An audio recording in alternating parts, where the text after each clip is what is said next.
સર્વેને જય જિનેન્દ્ર. આજનો આપણો ટોપિક છે શ્રીમદજી, આપણું જે કન્ટિન્યુએશનમાં છે કે interaction between Shrimadji and Gandhiji. આપણે ગયા વખતે કરેલું હતું, એના થોડા ક્વેશ્ચન બાકી હતા, એ હવે આજે આપણે પૂરા કરીએ. તો હવે ગાંધીજી એક પ્રશ્ન પૂછ્યો છે કે જે ધર્મ ઉત્તમ છે એનો કોઈ તમે પુરાવો આપી શકો કે નહીં? આજે ઉત્તમ ધર્મ કોને કહેવો? તો કૃપાળુદેવ કહે છે કે પુરાવો માગવામાં ન આવે અને ઉત્તમ છે એમ તો કહી ન શકાય ને. કોઈ પણ વસ્તુ એનું પ્રૂફ તો મળવું જોઈએ ને, કે આ ધર્મ ઉત્તમ છે હું કહું તો ઉત્તમ કેને કારણે છે? તો કે છે કે વગર પુરાવે પ્રતિપાદન કરવામાં આવે તો અર્થ અનર્થ, ધર્મ અધર્મ સૌ ઉત્તમ જ ઠરે. પણ પ્રમાણથી જ ઉત્તમ અનુત્તમ જણાય છે. પણ ઉત્તમ કોને કહેવાય? કે જે ધર્મ સંસાર પરીક્ષણ કરવામાં સર્વથી ઉત્તમ હોય. સંસાર પરીક્ષણ કરવામાં એટલે જ્યાં સંસારનો અંત આવે અને તમને સનાતન સાચું સુખ મળે, એ જે ધર્મથી મળે એ ધર્મ ઉત્તમ કહેવાય. અને નીચ સ્વભાવમાં સ્થિતિ કરાવવાને બળવાન હોય તે જ ઉત્તમ અને બળવાન છે. બરાબર? એટલે ધર્મ કયો ઉત્તમ કીધું. હવે બીજો પ્રશ્ન પૂછ્યો ગાંધીજી, તમને ખબર હતું ત્યાં આફ્રિકા ગયા ને પછી કાં તો એમ વિચાર કરતા કે મુસલમાન થઈ જાઓ અથવા તો ક્રિશ્ચિયન થઈ જાઓ, એમના એવા વિચાર હતા. એટલે એને કૃપાળુદેવને પૂછ્યું કે ખ્રિસ્તી ધર્મ વિશે આપ કંઈ જાણો છો? અને જો જાણતા હો તો આપના વિચાર દર્શાવો. એટલે કૃપાળુદેવ એને કહે છે કે ખ્રિસ્તી ધર્મ વિશે સાધારણપણે હું જાણું છું. જો કૃપાળુદેવ ક્યારે પણ એમને પૂરેપૂરી જાણું છું. હંમેશા જે જ્ઞાની છે ને એમાં આવી લઘુતા હોય, નમ્રતા હોય. એટલે ગમે એટલું જાણતા હોય છતાં પણ એમ કે હું મારા અલ્પ જ્ઞાનથી કહું છું. એટલે એવી રીતે એને ગાંધીજીને કીધું કે સાધારણપણે જાણું છું. ભરતખંડમાં મહાત્માઓએ જેવો ધર્મ શોધ્યો છે, વિચાર્યો છે, એવો ધર્મ બીજા કોઈ દેશથી વિચાર્યો નથી. શું કરવા? કારણ કે આપણા ધર્મમાં એટલી બધી સૂક્ષ્મતા છે ને. આજે સૂક્ષ્મમાં સૂક્ષ્મ જીવની પણ આપણે કેટલી રક્ષા કરીએ છીએ. ભલે આજે પૃથ્વી કાયના જીવ હોય અથવા તો પાણીના જીવ હોય, આપણે દરેકની રક્ષા કરીએ. જ્યારે બીજા ધર્મને ખબર જ નથી. પ્લસ એ લોકો નોનવેજ ખાય છે, કંદમૂળ ખાય છે, તો એમાં આ વસ્તુ તો આવવાની જ નથી. એટલે કે છે બીજા કોઈ દેશથી આ વિચારો નથી. એમ તો એક અલ્પ અભ્યાસે પણ આપણે સમજી શકીએ એવું છે. બીજું, ખ્રિસ્તી ધર્મમાં જીવનું સદા પરવશ પણ કર્યું છે. એટલે એની અંદર શું છે? એક ઈશ્વર, કોઈક હેડ, અને એના આપણે બધા પછી શિષ્યોને એવી રીતે.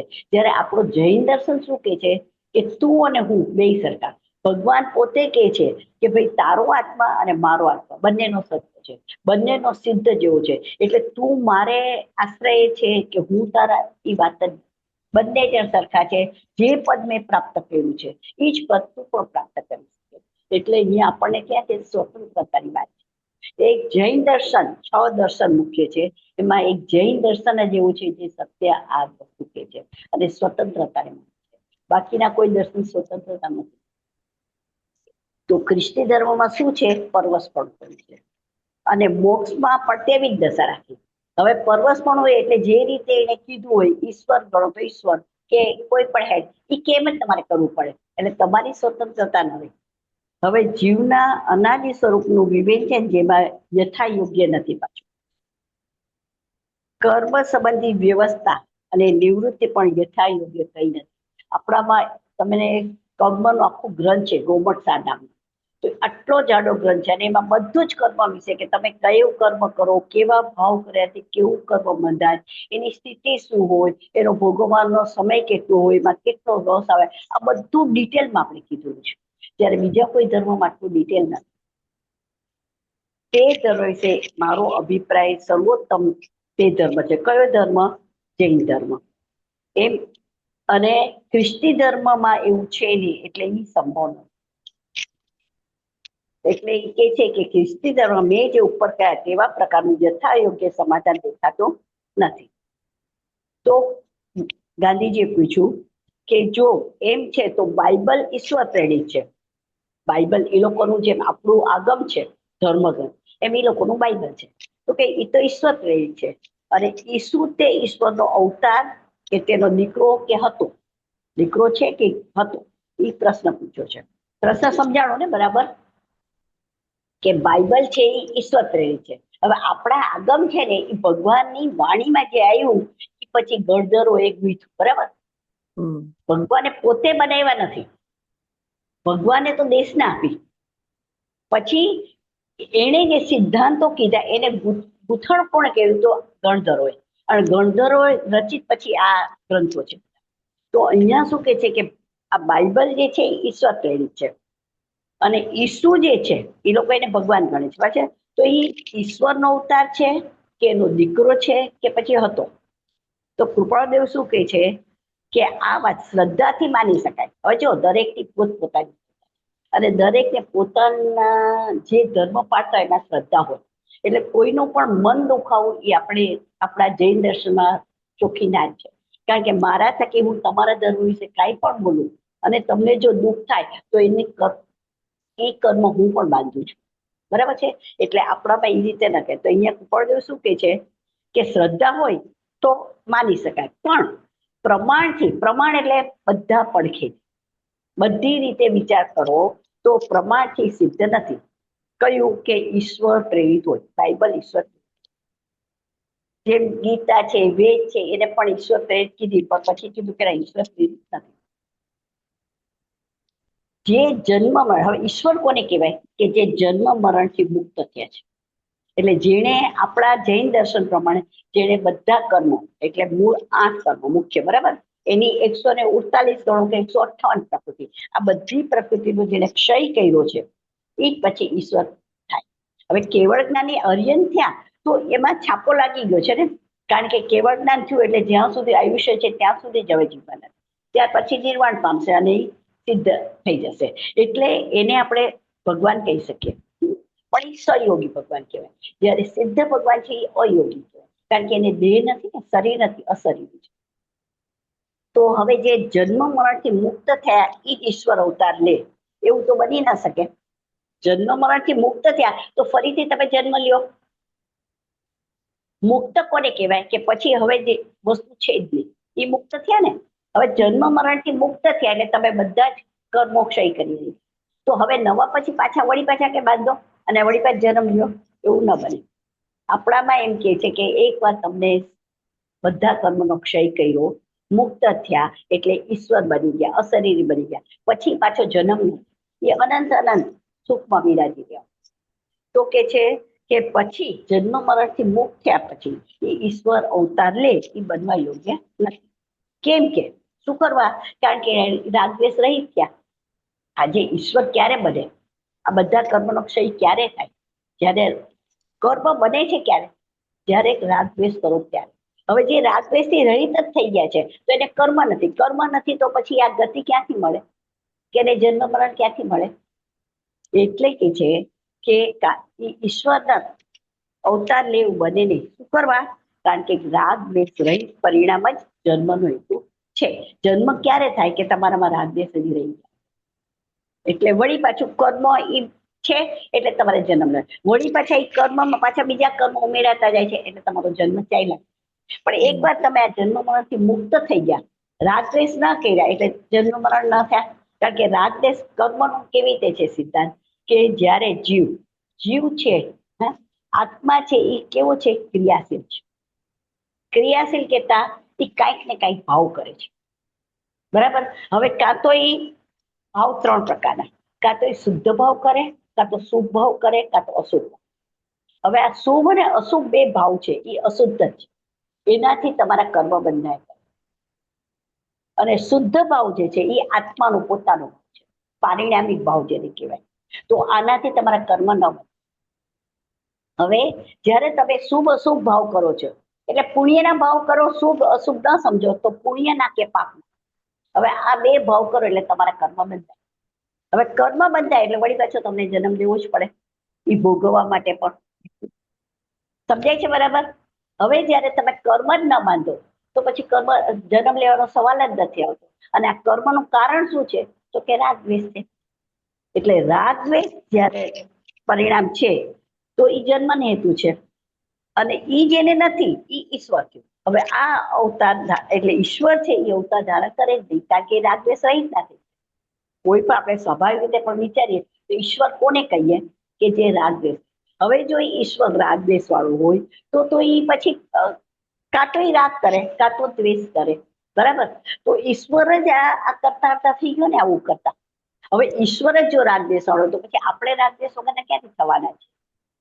એટલે એ વિચારતા યથાર્થતા લાગતી નથી.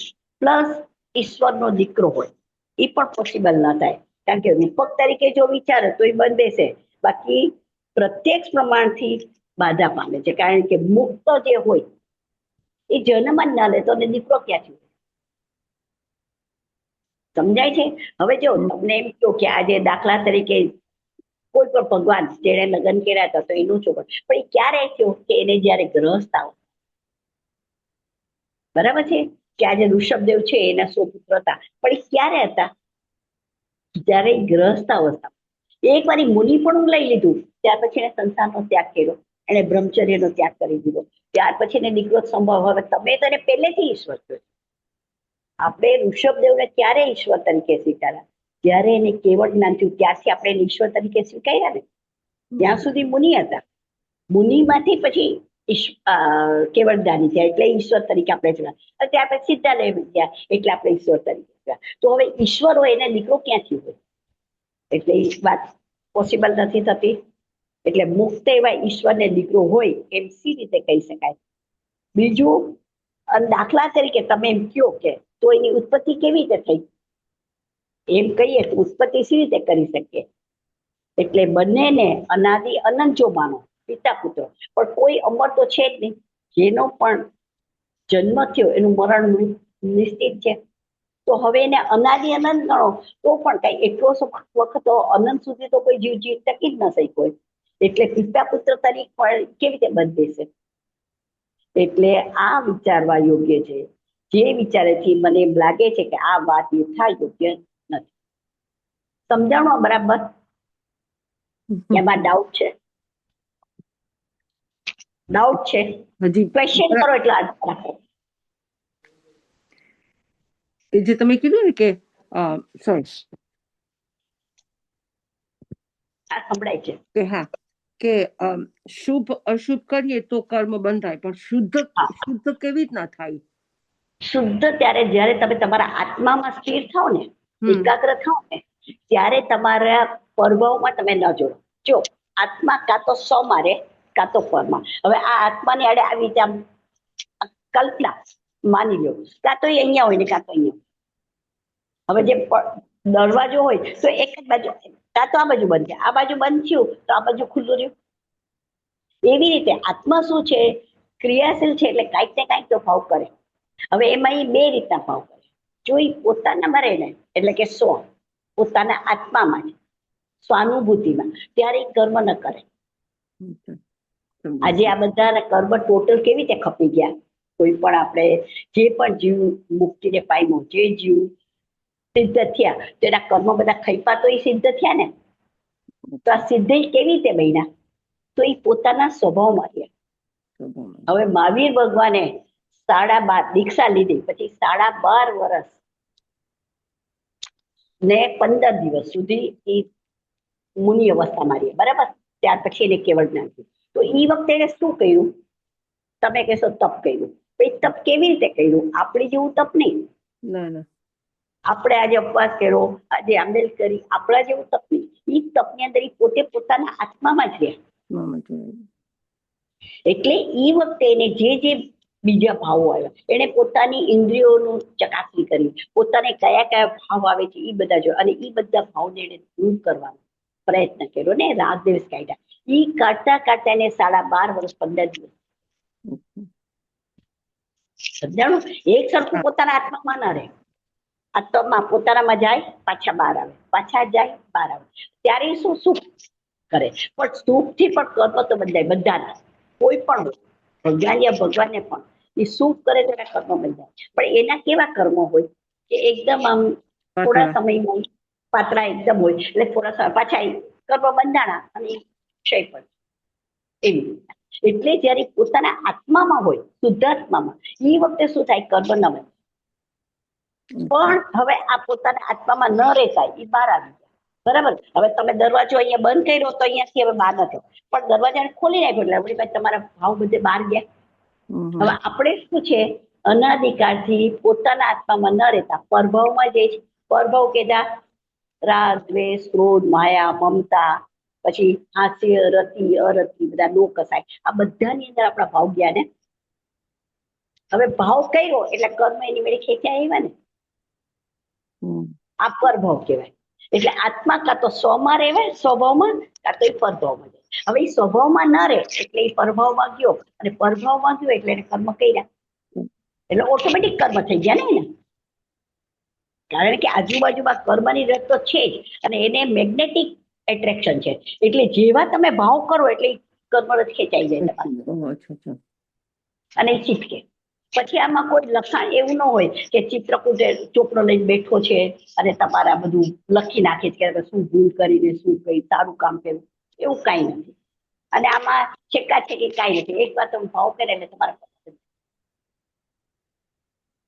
કર્મો ઓછા થવાનો બધો ઉપાય છે. અત્યારે હું ઈ નથી લેતી, હું તો ખાલી તમને સમજાવું કે કર્મ આપણા રીતે બધે, અને શુભ ભાવમાં શુદ્ધ માર્યા તો કર્મ ન બંધાય, બે જ વસ્તુ છે. બરાબર છે, શુભ અશુભ ભાવ તો પુણ્ય કે પાપ, પણ આ બંને બેવી કહેવાય. એટલે આ બંને પછી હોય છે, પણ અત્યારે હઈ નહીં સમજવું, કારણ કે અત્યારે આપણી એની પાત્રતા નથી. એટલે અત્યારે તો આપણે પુણ્ય જરૂરી છે, કારણ કે પુણ્ય કરશું તો આપણે સારા, આવો સારો ભાવ મળશે, સારા સંયોગ મળશે, સારું સત્સંગ નહીં મળશે.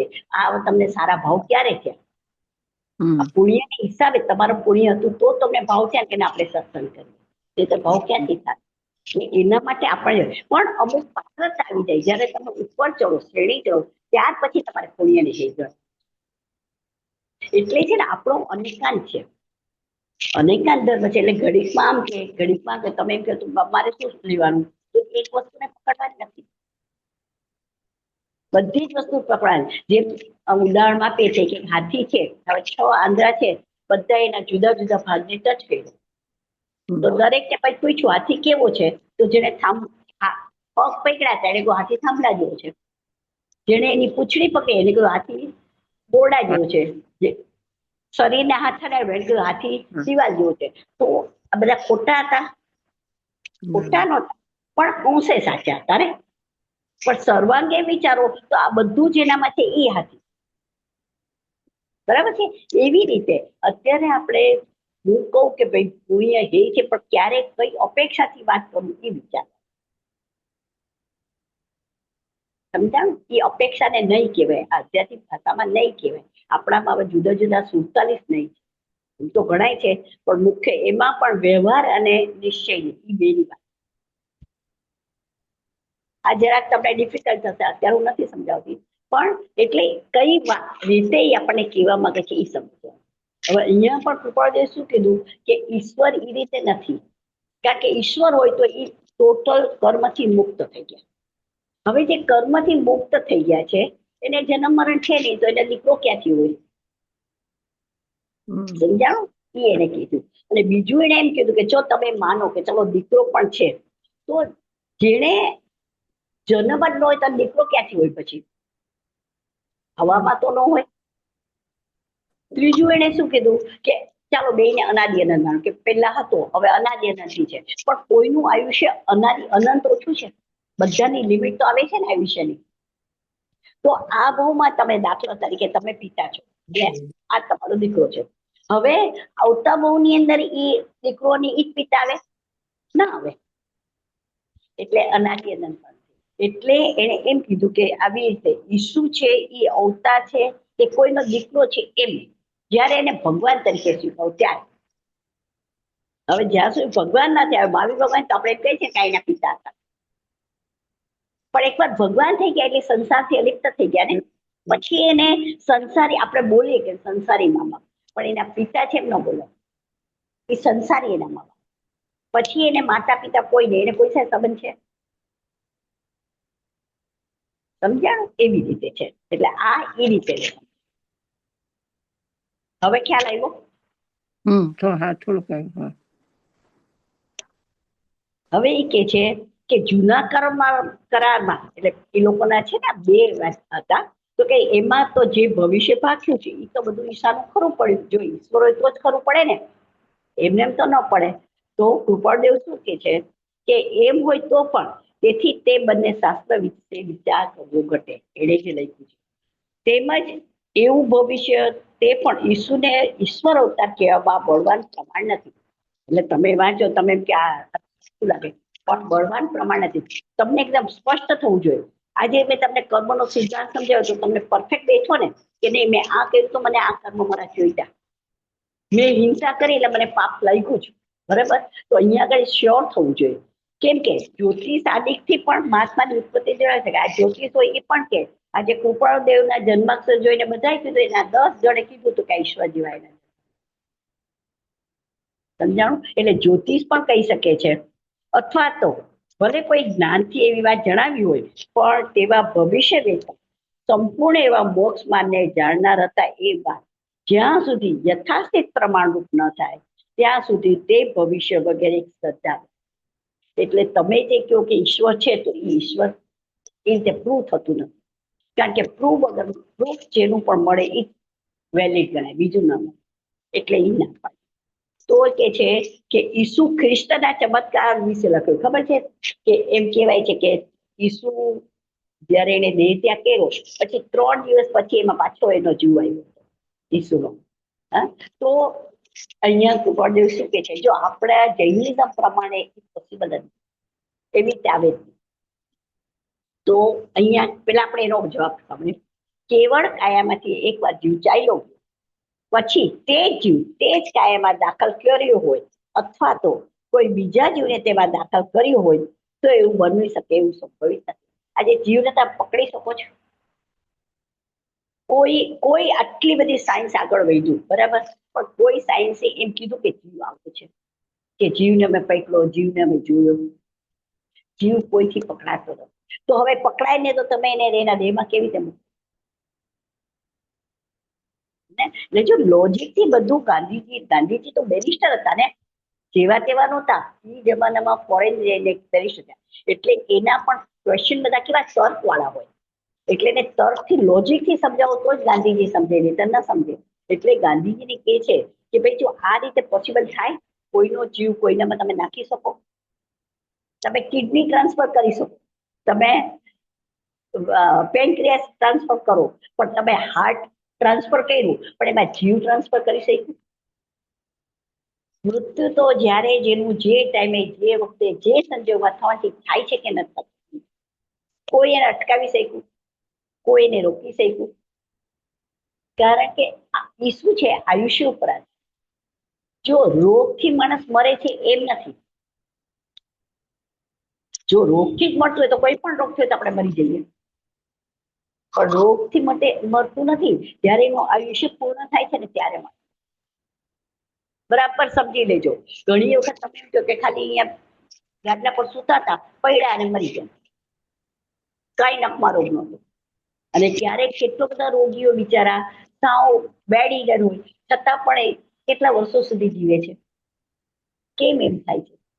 એનું કારણ એક જ છે કે આયુષ્ય, જે રીતે તમારું આયુષ્ય કર્મ હોય એ રીતે આયુષ્ય પૂરું થાય પછી 1 સેકન્ડ માટે કોઈ રહે નહીં, અને કોઈ આયુષ્ય નાખી પણ ન શકે, ઓછું વધતું ન કરે. આયુષ્ય તો જે રીતે પણ એમાં બે છે, એક 54 આયુષ્ય હોય અને એક નિર્ક્રમિક આયુષ્ય. એમાં 54 આયુષ્ય હોય ને, એમાં શું હોય કે નિમિત્ત મળે ને, આયુષ્ય દાખલા તરીકે તમારું 60 વર્ષનું છે, પણ એવું કોઈ નિમિત્ત મળ્યું તો એ આયુષ્ય ટૂંકું થઈ જાય અને તમે મરી પડો. પણ જેનું નિરુત્ક્રમી આયુષ્ય હોય ને, એ કોને હોય? તીર્થંકર ને, સલાકા પુરુષ હોય, નારકી દેવો, એ બધા. તો જેટલું આયુષ્ય બાંધીને આવ્યા છે એટલું એને પૂરું જ કરવું પડે. ગમે તેવું થાય, આજે લડાઈમાં ગમે એટલો વાગ્યો હોય તો એ મરે, એનું આયુષ્ય પૂરું થાય ત્યારે જ મરે. આજે તમે 25મા માળથી પડો ફ્લોરથી તો તમે મરો નહીં, ભલે બેડીડેન થાવ, તમારા હાડકા વાટકા બધું તૂટી જાય, પણ મરો નહીં, કારણ કે આયુષ્ય તમારું એવી રીતે થાય. એ આપણને ખબર ન પડે આપણું આયુષ્ય કેવું છે. પણ કોઈનામાં આયુષ્ય દાખલ કરવું એટલે કે કોઈનામાં જીવ દાખલ કર્યો હોય તો તે બની શકે એવું સંભવિત નથી. અને એમ જો થાય તો પછી કર્મની વ્યવસ્થા ક્યાંથી રહે? આજે જો હું તમને જીવાડી શકું, તમને મારી શકું, એવું બધું મારામાં જો થતું તો કર્મની વ્યવસ્થા જ ન રહી હોત ને. કર્મ પ્રમાણે કઈ થયું હું તો મારી રીતે કરી શકું છું, એમ ન હોય તો નિષ્ફળ જાય. બાકી યોગ આદિની સિદ્ધિથી કેટલાક ચમત્કાર ઉત્પન્ન થાય. આજે આ પ્રાણાયામ કરે છે તો જો કેટલો ટાઈમ સુધી શ્વાસને રોકી રાખી શકે, ઘણા ખાડો કરીને અંદર બેસે. આજે યોગ યોગ સાધતા હોય ને લોકો, એ લોકો કેટલો લાંબો સમય સુધી શ્વાસ સાથે ચાલે. એ બધી સાધના છે રીતે, એનાથી ચમત્કાર થાય. અને તેવા ચમત્કાર ઈશ્વરી હોય તો ખોટું નથી, પણ કે અસંભવિત પણ નથી.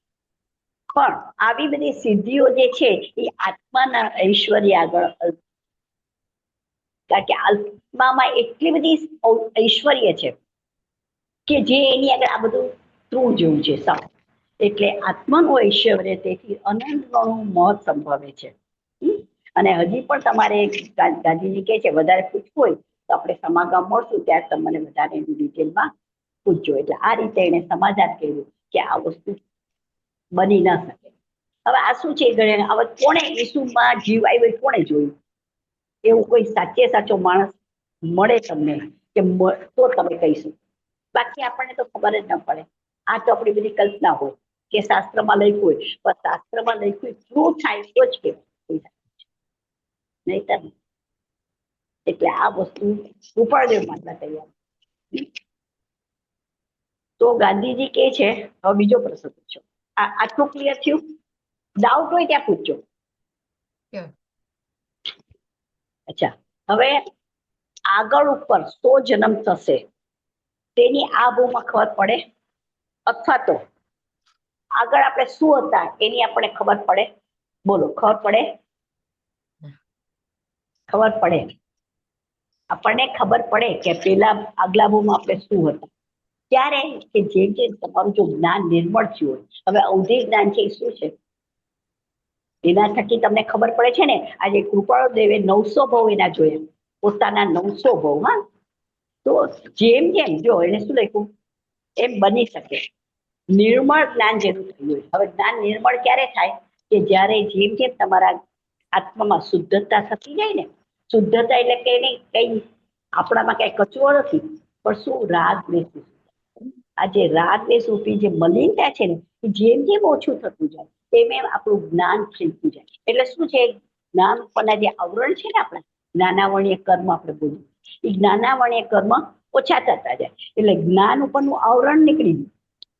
જેમ જેમ આવરણ ઓછું થતું જાય એમ આ સંભવે. હવે જેમ કે તમે એક્ઝામ્પલ લ્યો, સોરી, કે વાદળા છે તો વાદળાના ચિહ્ન આવ્યા તેની ઉપર તમને આપણને ખ્યાલ આવે કે વરસાદ આવશે. ચિહ્નો પરથી આપણે કહી શકીએ કે વરસાદ આવશે. તેમ આ ભવની અમુક જે ક્રિયા હોય ને, અમુક ચેષ્ટા, એની ઉપરથી એના પૂર્વ કારણ એવા હોવા જોઈએ. આપણે ખ્યાલ કે આજે કોઈ માણસ એકદમ સીધો સરળ ને ભોળો હોય તેમ સમજી કે પૂર્વ ભવમાં સરળ હશે, સાવ ભોળો હશે, તો એનામાં આવા ગુણો આવ્યા. હવે જે ખૂબ ખૂબ લૂંટો કરી હોય તો આપણે કે આ લૂંચું શિયાળ છે, પેલા શિયાળ કે એવું કહે છે લૂંચામાં ગણાય ને કનિંગનેસ, તો એને કારણે અત્યારે આવ્યો, કારણ કે સંસ્કાર બહુ સાથે. તો એવા પૂર્વ કારણ કેવા હોવા જોઈએ એવું પછી સમજી લો. એટલે થોડું ઘણું અને પરફેક્ટ નહીં, થોડા અંશે. તેમજ હવે તમે અત્યારના કેવી રીતે તમારું બિહેવિયર છે, હવેની તમારી ક્રિયા કેવી છે, એના ઉપર તમારા ભવિષ્ય કેવું પરિણામ હશે કહી શકીએ. હવે ઘણા જો બહુ ક્રોધ કરે કે આવું કરે તો આપણે ન કહે કે ભાઈ નરકમાં જઈશું. તો કેમ આપણે એમ કીધું નરકમાં? કારણ કે આપણને ખબર પડે છે કે જે આવા ક્રોધ કરે, આવું અભક્ષ્ય ખાય, નોનવેજ ખાય, એ લોકોનો પછી જન્મ ક્યાં થાય? એ નરકમાં થાય. એટલે એના ઉપરથી આવું પરિણામ આવશે એ તેના સ્વરૂપથી જાણી શકાય છે. એટલે એકદમ પરફેક્ટ હોય પણ અંદાજે તમે જાણી શકો એમ. હવે એને પ્રશ્ન પૂછ્યો, ખ્યાલ આવ્યો આ પ્રશ્ન? બુદ્ધ દેવ પણ મોક્ષ નથી પામ્યા. હવે જો સમકાલીન હતા, મહાવીર સ્વામી અને બુદ્ધ બે સમકાલીન એક જ સમયમાં થયા હતા. તો એ તમે સૌ ઉપરથી કહો છો, તમે કેમ કહો કે મોક્ષ નથી પામ્યા? કારણ કે બૌદ્ધ ધર્મ માનનાર તો એને ભગવાન તરીકે સ્વીકાર્યા છે. બરાબર છે. તો એ લોકો તેને ભગવાન જ કહે છે ને, તો તમે કેવી રીતે કહી શકો કે મોક્ષ? કૃપાળદેવ શું જવાબ આપે છે કે એના જે શાસ્ત્ર સિદ્ધાંતો છે એને, હવે જો હવે મહાવીર ભગવાનને જે કીધું તો એ જે સિદ્ધાંત છે એ આપણને બરાબર બેસે તો આપણને ખબર પડી કે મહાવીર ભગવાન જો કેવા શાસ્ત્ર તમારા મનમાં જે હોય એ રીતે તમે કહેવાના છો. હવે શાસ્ત્રની રચના કેવી રીતે થઈ કે એને જે કીધું હોય એ જ સિદ્ધાંત શાસ્ત્રમાં લખાણા હોય. હવે તમારા વિચાર જેવા છે એવા જ શાસ્ત્રમાં હોય ને બધા સિદ્ધાંતો, બરાબર છે. આજે આજે મારામાં જો સીધાપણું ન હોય, હું એકદમ ક્રૂર એવી હોય, ક્રોધ ને એવી હોય, તો હું જે વાતો કરું એમાં પણ એવું આવી જાય કે ન આવી જાય? કારણ કે મારા જે દોષો એ મારા વાણીમાં આવે ના આવે. તો અહીંયા જે સિદ્ધાંત એને શાસ્ત્રોમાં લખ્યા છે એ સિદ્ધાંતો પ્રમાણે એનો અભિપ્રાય હોય તો તે અભિપ્રાય પૂર્વાપર વિરુદ્ધ દેખાય છે. જે રીતે બોલ્યા છે ને શાસ્ત્રમાં લખાણું છે એ બે પૂર્વાપર વિરુદ્ધ છે. એટલે વિરુદ્ધ છે એની ઉપરથી એને પ્રૂફ લીધું કે હજી ભગવાન નથી, ઈશ્વર નથી, અને તે લક્ષણ સંપૂર્ણ જ્ઞાનનું નથી. હવે બીજું કે આપણને કહે છે બુદ્ધ ભગવાન એ લોકો, તો એ લોકો શું છે કે કંદમૂળ નહીં ખાય. જેમ આપણા 5 મહાવ્રત છે ને એમ એ લોકોના 5 યમ છે. તો એની અંદર એ લોકો જો આવી રીતે સાતાશૈયા એટલે કે આવો સોફો ને પલંગ ને એવું બધું વાપરે, એ લોકો કંદમૂળ ખાય, એ લોકો નોનવેજ ખાય, તો આપણે લોકો આ બધું ખાઈએ છીએ. હવે ત્યાં જ આપણને ખ્યાલ આવે જો ઈશ્વર હોય તો એને તો જીવ માત્ર પર દયા હોય, તો આ ક્યાં ગઈ દયા? ઈશ્વર છે તો ઈશ્વર કેમ અમુકને જ ફાયદો કરે અમુકને ન કરે? એટલે રાગી દ્વેષી તો બની ગયા ને, સમજાણ? એટલે એ કે છે કે એ સંભવિત નથી. હવે જો સંપૂર્ણ જ્ઞાન જો ન હોય તો સંપૂર્ણ રાગ દ્વેષ જ્ઞાન ન હોય. જેને સંપૂર્ણ જ્ઞાન છે ક્યારે થાય? સંપૂર્ણ જ્ઞાન કહેતા કેવળ. હવે સંપૂર્ણ કેવળ જ્ઞાન ક્યારે થાય? કે જયારે ટોટલ રાગ દ્વેષ રહિત થવાનું આવે ત્યારે. તમને ખબર હોય કે 12મા ગુણસ્થાને સૌથી પહેલા મોહનીય કર્મનું ટોટલ થઈ, અને રાગ દ્વેષ શેમાં છે? મોહનીય કર્મ, કારણ કે એની જ 2 પ્રકૃતિ છે, દર્શન મોહ ને ચારિત્ર મોહ. તો આની અંદર જ રાગ દ્વેષ આવી ગયા, બરાબર છે. હવે રાગ અને દ્વેષના પાછા 2 વિભાગ. હવે દ્વેષ છે એમાં ક્રોધ અને માયા આવે, માન આવે, ક્રોધ અને માન. અને જે રાગ છે ને એની અંદર માયા અને લોભ. તો આ 4 જે વસ્તુ છે રાગ દ્વેષ, હવે ટોટલ સંપૂર્ણ જાય ત્યારે તમને કહેવાય, કારણ કે તમે કર્મ નથી બાંધ્યું. હવે કેવળ જ્ઞાન થાય એટલે તમારા હવે કેવા 4 અઘાતી કર્મ જે છે એ જ બાકી રહ્યા, અને એ કેવા હોય? મળેલી સિદ્ધિ. એટલે તમારા નવા કર્મ બંધાય તો કેવી રીતે બંધાય? એક સમય બાંધો છો, એક સમય ભોગવો છો, અને ત્રીજા સમય નિર્જરા થઈ જાય છે, એટલે નૈવત થઈ ગયું ને. પણ હવે એ કે છે જો એને સંપૂર્ણ જ્ઞાન હોય તો કર્મ બંધાણાનું હોય, પણ સંપૂર્ણ જ્ઞાન જો ન હોય તો સંપૂર્ણ રાગ દ્વેષ ગયા નથી, નાશ થયા નથી.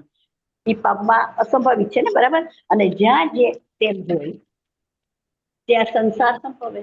કર્મ છે, રાગ દ્વેષ ન ગયા એટલે તમારા કર્મ ચાલુ રહ્યા. કર્મ છે ત્યાં સંસાર છે એને છે, સંસારનો અભાવ ન થયો, એટલે કેવળ મોક્ષ તેને કેવું બની શકે એમ નથી. અને તેમના કહેલા શાસ્ત્રોમાં જે અભિપ્રાય છે તે સિવાય બીજો તેમનો અભિપ્રાય હોય તો એ રીતે જાણવાનું અમને તમને કઠણ પડે એવું છે, કારણ કે આપણે તો ડાયરેક્ટ એના ટચમાં આવ્યા નથી. નથી ગાંધીજી આવ્યા કે નથી કૃપાળદેવ, કઈ કોઈ મહાવીર ભગવાને બુદ્ધ ભગવાને તો મળ્યું જ નથી. મહાવીર ભગવાનનું તો શું છે કે એને પૂર્વનું જ્ઞાન છે, એમાં એને પોતાના ભવ જોયા અને એને ખબર પડી કે મહાવીર ભગવાનનો છેલ્લો શિષ્ય હતો અને એમની સાથે વિચરતો, એટલે એનો જે બોધ હતો એ શબ્દે શબ્દે નહીં આવે ટોટલ, એની ઉપરથી પણ કહી શકે. પણ મૂળ ભગવાન તો એને ખબર જ નથી કાંઈ, એટલે કે છે આપણે જાણી શકીએ નહીં.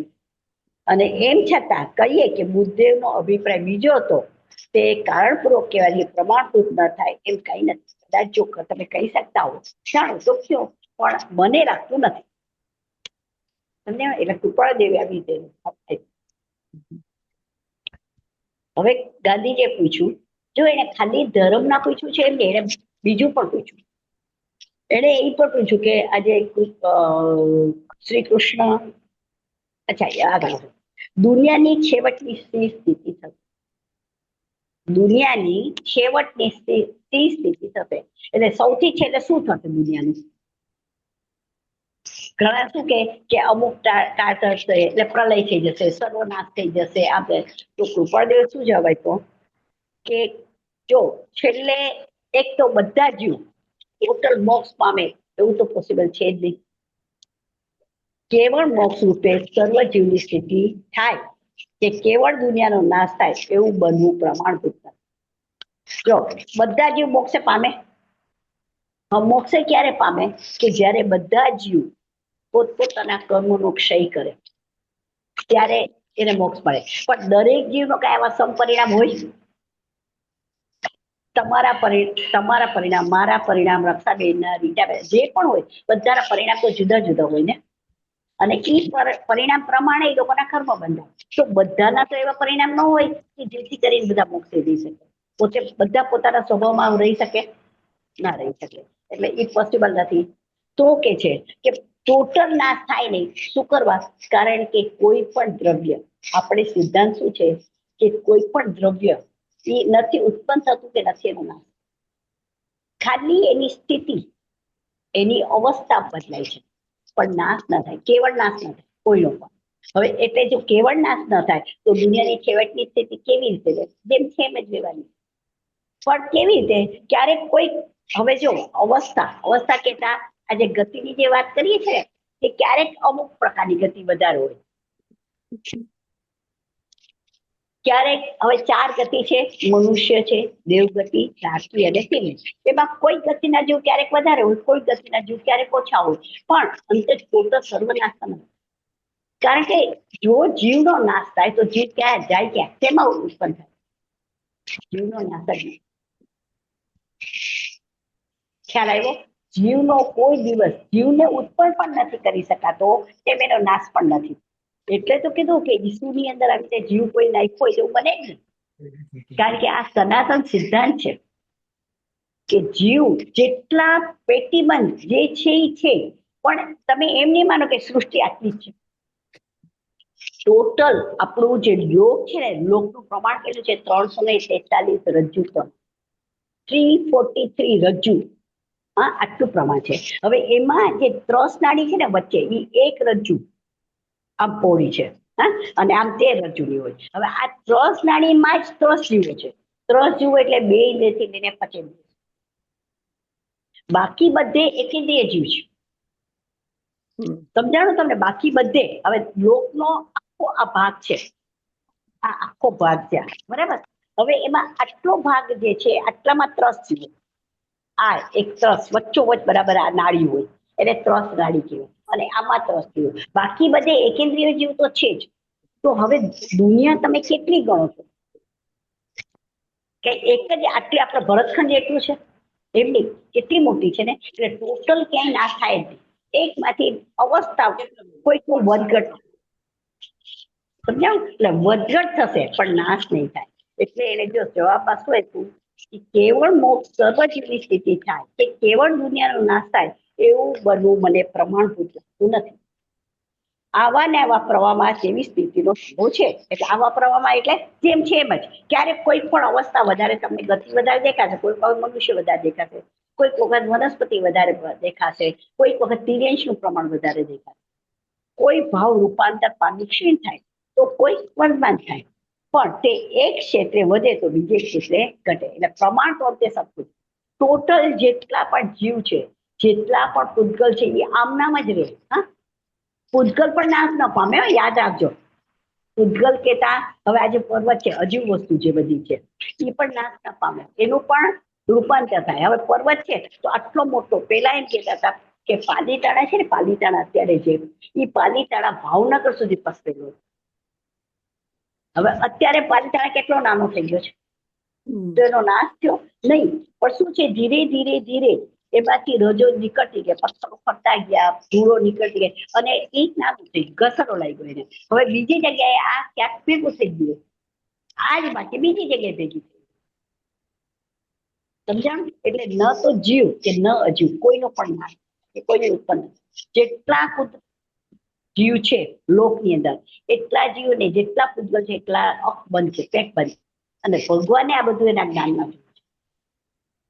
સમજાય? એટલે આમાં શંકા કરવાનું સ્થાન નથી. ભગવાને એના જ્ઞાનમાં બધું જોયેલું છે અને ભગવાને આ કીધું છે. એટલે ક્યારેક કોઈકનું વધારે હોય, ક્યારેક ઓછું હોય.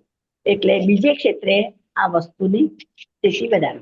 તે પરથી અને ઘણા જ ઊંડા વિચારમાં ગયા પછી એમ જણાવવું સંભવિત લાગે છે કે આ કેવળ આ સૃષ્ટિ નાશ થાય કે પ્રલય થાય એમ બનવા યોગ્ય નથી.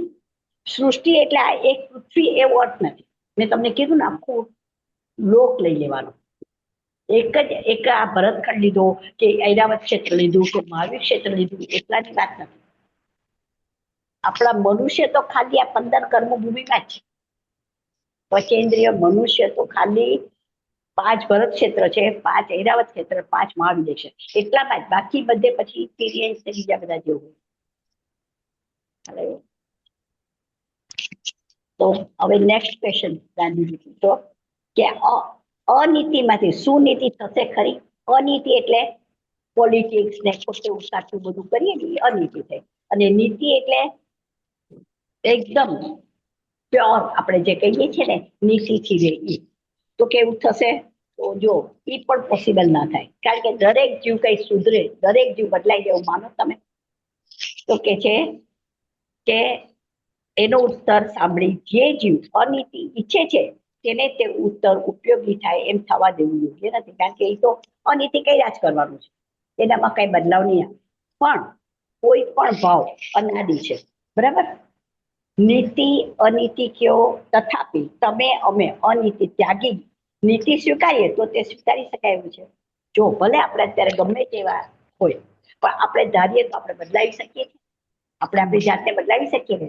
તો અને આપણે શું કરવા, ગાંધીજીને કીધું, કારણ કે ગાંધીજી મહાત્મા તરીકે આપણે રોડ, ગાંધીજીમાં એવી યોગ્યતા છે, ગાંધીજી સમજી શકે એવી વ્યક્તિ છે ને.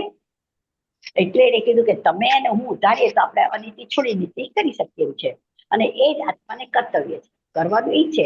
આપણે અનીતિથી, એટલે ગાંધીજી ક્યારે પણ અસત્ય નહોતા. નાનપણથી ગાંધીજી સત્યને વળી રહ્યા, અનીતિને કરી. અને સર્વ જીવ આશ્રિત અનીતિ મટી નીતિ સ્થપાય એવું તો કહી શકાતું જ નથી, કારણ કે એકાંતે એવી સ્થિતિ થઈ શકાય યોગ્ય જ નથી. એટલે આ પોસિબલ જ ના થાય. કોઈ પણ વસ્તુ એકાંતે કાંઈ વસ્તુ એક જ સરખી થાય એવું બને ક્યારે પણ. એટલે એવો જ અહીંયા બીજો પ્રશ્ન કર્યો હતો કે દુનિયાનો પ્રલય છે કે શું? તો એમાં પણ એ જ જવાબ છે કે પ્રલય એટલે કેવળ નાશ. તો એ પણ કોઈ કાળે બને નહીં, કારણ કે પ્રલય જો પદાર્થને કેવળ નાશ થઈ જતો સંભવતો નથી. પ્રલય એટલે સર્વ પદાર્થોનું ઈશ્વર આદિને વિશે લીન બધા. પણ હવે બધા જીવ તો ઈશ્વરમાં લીન થાય એવું બને જ નહીં, એટલે આ પોસિબલ નથી. હવેનો એક પ્રશ્ન છે, અભણને ભક્તિથી જ મોક્ષ મળે ખરો કે? આ ક્વેશ્ચન છે. હા,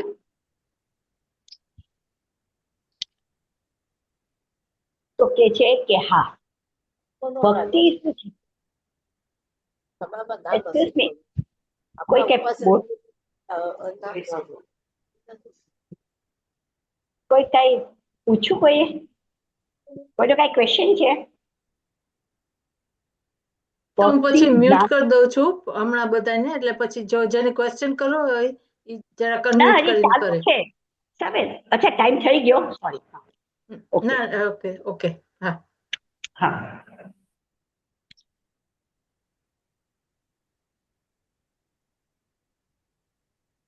ચાલુ રાખો, ચાલુ. કોઈને ક્વેશ્ચન પૂછો તો એ પેલા લે. શોભનાબેન સોરી, ચાલુ રાખો, કેમ કે હું તો અવાજ આવતો હતો ને કોકનો, એટલે હું મ્યુટ કરી દઉં, એટલે સોરી. આપણે કોકનું છે ને એ અનમ્યુટ અને મ્યુટ કરી દો. આ રીલ છે ને એ રક્ષાબેન.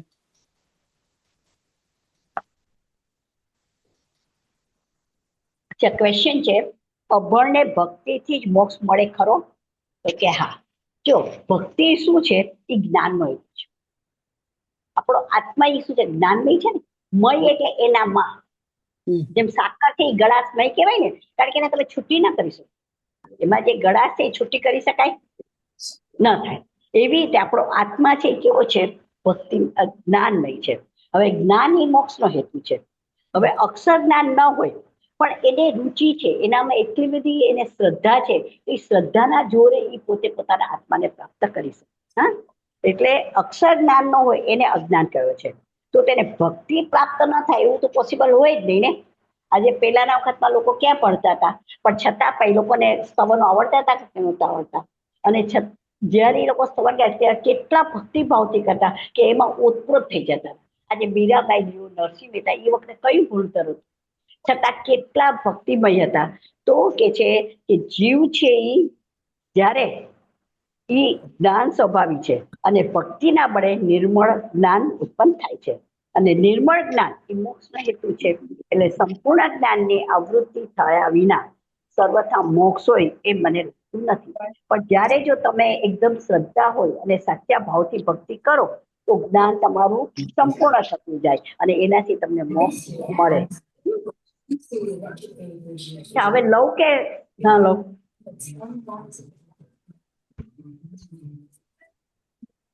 હવે એક ક્વેશ્ચન છે કે કૃષ્ણ અવતાર અને રામ અવતાર એ ખરી વાત છે, અને એમ હોય તો શું? અને એ સાક્ષાત ઈશ્વર હતા કે એના અંશ હતા, અને તેમને માનીને મોક્ષ ખરો? જો આ ગાંધીજીએ, કારણ કે ગાંધીજી પોતે વૈષ્ણવ હતા, એટલે ગાંધીજી આ કર્યો ત્યારે ફળદેવે શું જવાબ આપ્યો કે આ બંને કેવા હતા? મહાપુરુષ, મહાત્મા પુરુષ હતા. એ તો મને પણ નિશ્ચય છે. હવે આત્મા હોવાથી તે બંને ઈશ્વર હતા. જો ઈશ્વર કોને કેવું? શુદ્ધ આત્મ સ્વરૂપેની ઈશ્વર કહેવાય. એટલે કોઈને પણ તમે આજે તમે ને હું પણ ઈશ્વર જ કહેવાય. પણ અત્યારે આ વર્તમાન અવસ્થામાં આપણે ઈશ્વર નથી. શું કરવા? કારણ કે આપણે રાગ દ્વેષથી ભરેલા છે. જ્યારે કૃષ્ણ મમ્મીને નથી કીધું વિક્રમ નું કાંઈ. આપણે રક્ષાબેન, લતાબેન, હા બસ ઓલું મ્યુટ કર્યું હતું પણ એને અનમ્યુટ કરેલું લાગે છે. Okay, sorry. ચાલો. અચ્છા, તો આત્મા હોવાથી બંને ઈશ્વર હતા. અને જ્યારે એક વખત આને પૂછ્યું હતું કૃપાળદેવને કે કૃષ્ણ ક્યાં છે, તો કૃપાળદેવ શું જવાબ? આપણે બધા જાણીએ કૃષ્ણ ક્યાં છે, આપણને બધાને ખબર છે નરકમાં, બરાબર છે. પણ કૃપાળદેવ શું જવાબ આપ્યો કે કૃષ્ણ એના આત્મામાં છે. ક્યાં છે? એટલે કોઈ પણ જીવને દુઃખ થાય કે એની જે શ્રદ્ધા છે એ દગી જાય એવી વાત એ એના આત્મામાં છે. એમાં પછી તમારે જે સમજ કોઈ નથી કીધું અને સાચું કહી દીધું. એટલે કીધું કે બંને મહાત્મા પુરુષ હતા, આત્મા હોવાથી તેઓ ઈશ્વર પણ હતા, અને સૌર આવરણ તેને મટ્યા હોય તો તેનો મોક્ષ પણ સર્વથા માનવામાં વિવાદ નથી. પણ આમાં એવું છે કે રામને મોક્ષ થઈ ગયો છે, હજી કૃષ્ણને હવે થવાનું છે. હવેની 24માં કૃષ્ણ 12મા તીર્થંકર થવા, એટલે એને બે જવાબ આપ્યો કે વિવાદ નથી. હવે ઈશ્વરનો અંશ પણ જે પૂછ્યું કે તો શું ઈશ્વરનો અંશ? તો કે એ વાત કોઈ જીવ ઈશ્વરનો અંશ ન હોય. અંશ એટલે એનો ભાગ. હવે એનો ભાગ તમે કહો તો પછી આજે દાખલા તરીકે હું કહું કે ભાઈ હું ઈશ્વરનો અંશ છું, તો ઈશ્વર મારા સર્વસ્વ થઈ ગયા, એટલે મારું બધું અધિપણું ઈશ્વર આગળ રહ્યું. એટલે ઈશ્વર જેમ મને નચાવે એમ મારે નાચવાનું હોય, ઈશ્વર મને કરાવે એમ કરવાનું હોય, તો ઈશ્વરનું ઐશ્વર્ય પણ વયું ગયું. એટલે કે છે કે જો ઈશ્વરનો અંશ કોઈ જીવ છે એમ લાગતું નથી, કેમ કે તેને વિરોધ આપતા એવા હજારો પ્રમાણ આવે છે. હવે ઈશ્વરનો અંશ જીવને માનવાથી બંધ મોક્ષની બધી કલ્પના જે છે, જે બંધ મોક્ષ છે એ વ્યર્થ જાય. કારણ કે ઈશ્વર જો અજ્ઞાન આદિનો કરતા થયો, અને અજ્ઞાન આદિ જે કરતા થાય તેને પછી સહેજે એના શ્રેય પણ પ્રાપ્ત થાય. કારણ કે અજ્ઞાન આવ્યું એટલે પછી રાગદ્વેષ થઈ ગયા, એટલે એનું ઈશ્વર પણ ખોઈ બેસે. એટલે આમ ઈશ્વરનો અંશ તરીકે કોઈને પણ સ્વીકારી નથી. બીજું, હવે જો ઈશ્વર હોય તો એનો મોક્ષ થાય તો પછી એનો અંશ આપણે છે તો આપણે મોક્ષ થઈ જવો જોઈએ. હવે આપણે માન્યું કે રામનો મોક્ષ થયો તો સાથે મારો મોક્ષ થવો જોઈએ, પણ એમ થાય છે?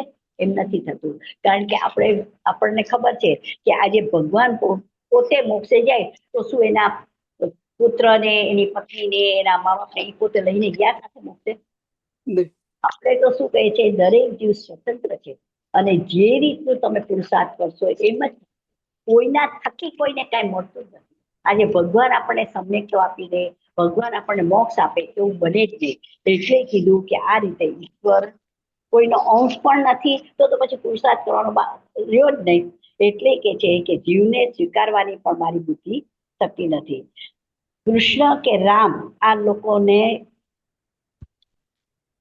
મહાત્મા યોગમાં ગણવાની બુદ્ધિ કેમ થાય? તે બંને અવ્યક્ત ઈશ્વર હતા એમ માનવામાં અડચણ નથી. અને એને માનવાથી મોક્ષ થાય, પણ કેવી રીતે? જો એનો ઉપદેશ, સાચો ઉપદેશ તમે ગ્રહણ કરો અને એની ઉપદેશ પ્રમાણે તમે વર્તો તો તમને પણ મોક્ષ થઈ જાય. એટલે મોક્ષ ન થાય એવું નથી. જેને પણ આ વસ્તુ પ્રાપ્ત કરી છે એના ઉપદેશથી આપણને મોક્ષ થઈ શકે. અને મહાત્મા હતા જ, એટલે તમને એનો ઉપદેશ તમે વાંચો, તમે સાંભળો અને યથાર્થ છે એ રીતે એનું આચરણ કરો તો મોક્ષ થઈ શકે. હવે આપણો ટાઈમ થઈ ગયો છે, આગળ નથી. હવે કોઈને કઈ પૂછવું હોય તો પૂછો. કેટલા પ્રશ્ન હજી બાકી છે? ના, એમ નથી. અચ્છા, એવા તો